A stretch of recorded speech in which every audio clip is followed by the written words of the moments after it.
नमस्कार, मैं हूँ राजीव और मेरे साथ जुड़े हैं बाज़ार विश्लेषक सोमेश कुमार। सोमेश, बहुत स्वागत है आपका।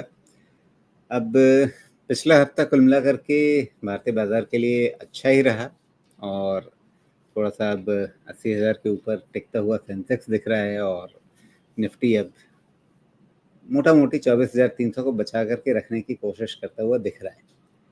और इस बीच में नए डेवलपमेंट्स भी हुए हैं, ख़ास करके अमेरिका और यूक्रेन के बीच जो समझौता हुआ है और उसके बाद अमेरिकी बाज़ारों की जो प्रतिक्रिया है, वो प्रतिक्रिया वैसे तो स्वाभाविक कही जाएगी, लेकिन मुझे उसमें संदेह हो रहा है क्योंकि कुछ ऐसे बयान आए हैं कि भई ये अ, मतलब लड़ाई तो शायद लंबी चल सकती है, तो फिर अगर लड़ाई लंबी चलेगी तो बाज़ार को अच्छा क्यों लगेगा?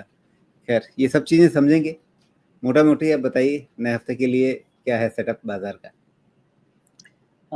बाज़ार का सेटअप चेंज नहीं हुआ है हमारा। तो हमारी जो बाज़ार की थकान है वो लास्ट सेशन में भी देखने को मिला। मार्केट खुला, ऊपर गया, लेकिन ऊपर से सेलिंग अच्छी खासी आई। इसलिए किसी भी लेवल्स का कोई चेंज नहीं करेंगे। जो जहाँ है उसको एज़ इट इज़ रखेंगे।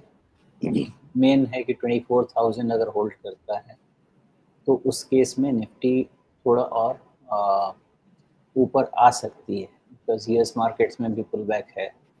और यूएस मार्केट का पुल बैक बहुत मतलब मुझे तो नहीं लगता कि उसमें कुछ बहुत ज़्यादा चौंकाने वाली बात है, बिकॉज़ ये लेवल्स तो हमने डिस्कस किए हैं और उसके हिसाब से वो मूव तो ठीक ही कर रहा है। अगर यूएस मार्केट इस तरह का बिहेव करता है, तो हमारे मार्केट में भी थोड़ी बहुत और रैली चल सकती है, इसकी पॉसिबिलिटी बनी रहेगी, क्योंकि यूएस मार्केट में ये कवरिंग और भी चल सकती है। इसलिए हमने इस रैली का एक्सटेंशन अप टिल 25,000 रखा हुआ है। वहाँ तक हो सकता है और करेक्शन के लिए बस इतना ध्यान रखिएगा कि 24,000 के नीचे क्लोज़ हो, तो मान के चलिए कि करेक्शन, रनिंग करेक्शन आएगा। अगर ये नहीं होता है, तब तक ये पुल बैक चल सकता है, लेकिन मार्केट में जितनी ऊँचाई आ रही है, वहाँ से अब सेलिंग आ रही है और वीकनेस देखने को मिलेगी। जी। ठीक है, अब इस बीच में जो अमेरिका से खबर आई है, उसको आप कैसे देख रहे हैं और उसका असर क्या रहेगा? क्या मतलब जिस तरह से डाउ जोन्स में उछाल है अ, उसके बाद भारतीय बाज़ार में उसका एक फ़ॉलो-अप होगा, ये स्वाभाविक हो सकता है। लेकिन जो जेडी वांस की तरफ से संकेत आ रहा है कि वो अब कह रहे हैं कि ये लड़ाई तो चलेगी, मतलब वो जो उनके शब्द हैं कि war set to run on, मतलब ठीक है, हमें यूक्रेन से जो चाहिए था मिल गया है, अब ठीक है, हम देंगे मसाला लड़ने के लिए। तो अल्टीमेटली वो भी अपने जीडीपी को सपोर्ट करने निकल ही गए हैं, यही कह सकते हैं। तो मैं तो ये इतना अभी तक जितने इतिहास को देखा है, हमारे यहाँ तो ब्रिटेन जो करके गया और बाकी पूरे देश में पूरे विश्व में अमेरिका अमेरिका लड़वाता रहता है। तो मैं इसको ऐसे ही यही कह सकते हैं कि ये वोलेटिलिटी खत्म नहीं होगी। कभी भी कहीं से भी मार्केट में वोलेटिलिटी कभी भी आ सकती है। ये अनसर्टेन वर्ल्ड हो गया है, बिकॉज़ टुकड़ों में लड़ाइयाँ तो चल रही हैं, चलती रहेंगी।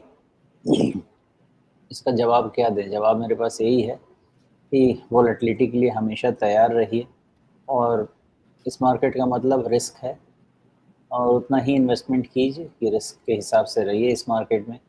मुझे ऐसा लगता है कि सब ये नया वर्ल्ड हो चुका है और इसमें लड़ाइयाँ भी चलेंगी, इकोनॉमिक ग्रोथ भी चलेगा, सब कुछ साथ-साथ चलता रहेगा अपने-अपनी जगह। जी। तो इस अनिश्चितता को झेलने के लिए मतलब आपके पास किस तरह के वो जो सेफ्टी वाले औज़ार होने चाहिए?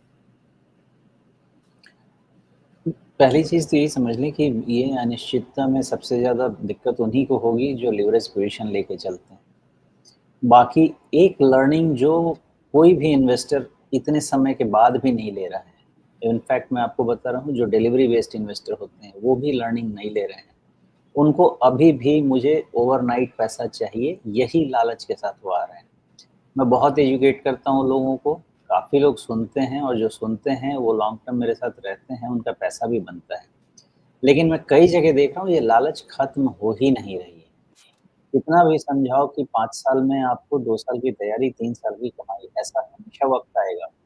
और कितना भी समझाया जाए कि आप जब घुसेंगे उसके बाद आपका पोर्टफ़ोलियो 20% बढ़ जाए, उससे ज़्यादा ज़रूरी है ये समझना कि वो 20% नीचे जा सकता है। लेकिन क्या नेचर हो चुका है ह्यूमन बीइंग का, ये जा ही नहीं रहा है। उनको लालच है कि हर साल पैसा बने ही। ये सोच को बदलना बहुत ज़रूरी है, तभी इस मार्केट में आइए, नहीं तो इस मार्केट में मत आइए। वो रॉबिनहुड इन्वेस्टर बन के, ट्रेडर बन के मत आइए। ये मार्केट में आना है, इस सोच को आप बना के आएँ।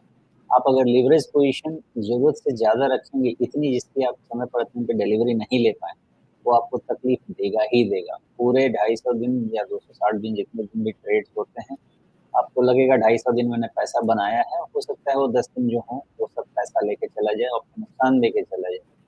ये एक माइंडसेट ध्यान रखिए और दूसरा इन्वेस्टर के लिए माइंडसेट अब तो चेंज कीजिए कि ये मार्केट में आपको 4 से 5 साल अगर साइकिल लेके चलेंगे तभी पैसा बनेगा। ये लालच में आएँगे कि यहाँ आ गए और पैसा बन जाए 1 साल में और 1.5 साल में और उसके बाद पैसा कभी पोर्टफोलियो नीचे ही नहीं जाए।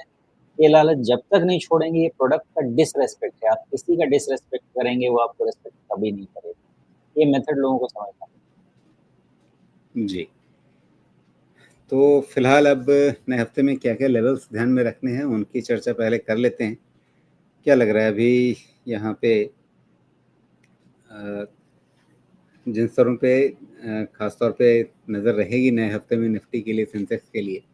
सेंसेक्स तो 80,500 पर है और निफ्टी जिस तरह से 200 डे मूविंग एवरेज के ऊपर टिके रहने की कोशिश कर रहा है। आपने पिछले दिन की कैंडल के लिए कहा कि एक अनिश्चितता वाला ये रुझान दिखा रहा है, क्योंकि ऊपर से आप काफ़ी वापस हो गए, ये तो साफ है। लेकिन फिर भी अगर आप मोटे तौर पे देखें तो लगातार नए ऊपरी स्तर बनते हुए दिख रहे हैं और पिछले दिन के लोज़ को बचाने की कोशिश भी दिख रही है। खास करके 200 डे मूविंग एवरेज को बचाने की कोशिश दिख रही है। कोशिश भले ही दिख रही है राजीव जी और मे बी उसी के कारण थोड़ा एक्सटेंशन भी मिल रहा है, लेकिन जो ओवरऑल पैरामीटर्स की पोजीशनिंग है वो उतनी कंफर्टिंग नहीं है। तो ये पैरामीटर की पोजीशनिंग में आप यही कह सकते हैं कि 25,000 तक का एक्सपेंशन ले लीजिए, रेंज एक्सपेंशन, वो पॉसिबिलिटी रखते हैं। और अगर उसके ऊपर भी जाना हुआ तो भी उसको एक्सपेंड करते हैं, लेकिन मान के ये चलना है कि 24,000 के नीचे जब तक निफ्टी क्लोज नहीं दे, अभी कोई पोजीशन छोड़ने को रेडी नहीं है। और सबसे इम्पोर्टेंट चीज़ है कि एफआईआईज़ आ चुके हैं मार्केट में, अच्छे खासे खरीदारी चल रही है, तो उनके कारण से ये फिर से कॉन्फिडेंस बना रहेगा। कोई रीज़न चाहिए करेक्शन का, वो रीज़न क्या होगा वो तो समय बताता है। लेकिन ध्यान यही रखना है कि बहुत ज़्यादा मतलब ऑप्टिमिस्टिक इन्वेस्टमेंट के बारे में रहिए, लेकिन इतना भी कॉम्प्लेसेंसी लेके नहीं चले हैं कि ये मार्केट 200 ईएमए के ऊपर चल रहा है तो ऊपर चलता ही रहेगा। 24,000 को अपना रिस्क मैनेजमेंट लेके ही बात सोचना चाहिए। मेरा यही समझना है। लेकिन इसमें अभी तो हम निफ्टी की बात कर रहे हैं, वो सही है। लेकिन हमको इंडिकेशन निफ्टी से नहीं लेना है, हमको इंडिकेशन निफ्टी बैंक से लेना है, बिकॉज़ वो एक सबसे स्ट्रॉन्ग इंडेक्स है। वो अगर वीक होगा, तो फिर निफ्टी को वीक होना ही पड़ेगा।